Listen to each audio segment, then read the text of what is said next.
अपूरणीय क्षति, गिरिजा व्यास का हम सब के बीच से यूं चले जाना? बिल्कुल, देखिए डॉक्टर गिरिजा व्यास जी का जाना हमारे पूरे देश के लिए, प्रदेश के लिए, सबके लिए अपूरणीय क्षति है। वो उनका पूरा जीवन लोगों की सेवा के लिए समर्पित रहा है और बचपन से ही उन्होंने जब से समझ ली तब से लेकर के अब तक पूरे जीवन पर्यंत आखिरी सांस तक भी वो लोगों की सेवा करती रही। केंद्र में मंत्री बनी, सांसद बनी, बार बार बनी, यहाँ पर राज्य में मंत्री बनी, राष्ट्रीय महिला आयोग की अध्यक्ष बनी, प्रदेश कांग्रेस कमेटी की अध्यक्ष लंबे समय तक रही और जिस प्रकार से लोगों को लेकर के लोगों की पीड़ाओं को अपनी पीड़ा समझते हुए उन्होंने सेवा की है, ये हमेशा हमेशा के लिए एक चिरस्थायी हमारे सबके लिए याद छोड़ के गई है जी। इस घड़ी में जो ईश्वर से प्रार्थना करते हैं कि उनकी आत्मा को शांति मिले और उनके शोक संतप्त परिवार को वो शक्ति प्रदान करे जिससे ये दुख सहन कर सके। डॉक्टर साहब, एक वरिष्ठ नेता के तौर पर तो हर कोई उनको याद करता ही रहेगा, लेकिन एक कांग्रेस पार्टी की प्रदेशाध्यक्ष के तौर पर आप उन्हें कैसे याद करेंगे? बिल्कुल, देखिए उन्होंने जो लंबी लकीर खींची पार्टी की प्रदेश अध्यक्ष रहते हुए संगठन में, वो उससे लंबी लकीर कोई खींच नहीं सकता और वो हमेशा हमें मील का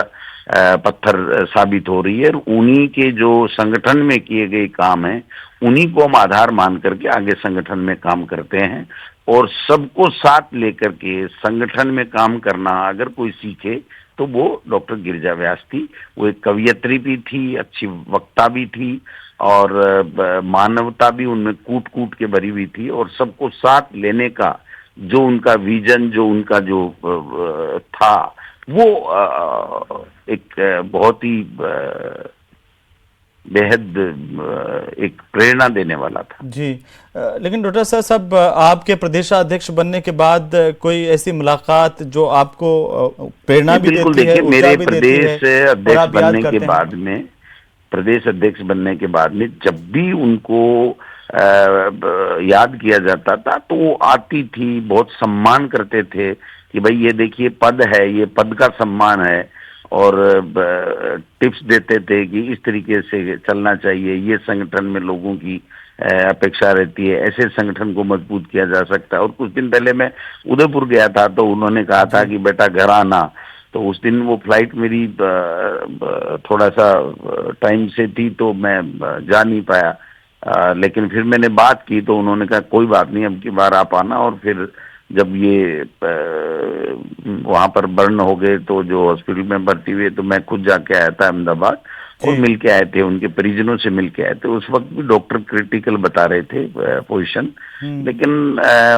उनका जो स्वभाव, उनका जो व्यवहार, जो संगठन में क्षमता, जो सबको साथ लेकर के चलने की जो उनमें एक अलग जो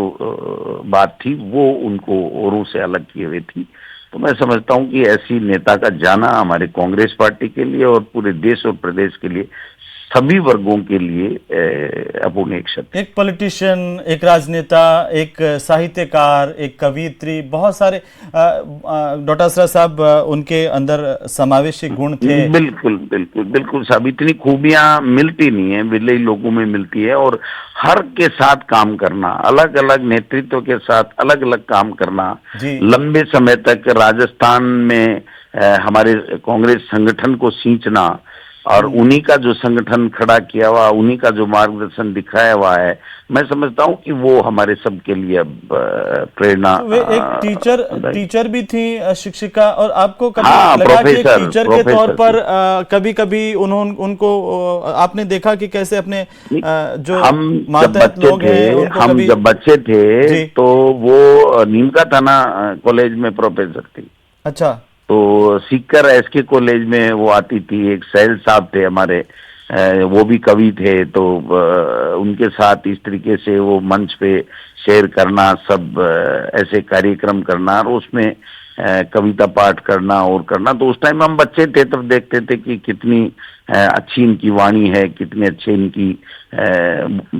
बातें हैं, सारी चीजें जो थी तो बचपन से ही था। लेकिन उसके बाद में जब राजनीति में आए तो और ज्यादा नजदीक आए, तब पता चला कि उनमें मानवता कूट कूट के भरी हुई थी और लोगों की सेवा का एक जो संकल्प जो होता है वो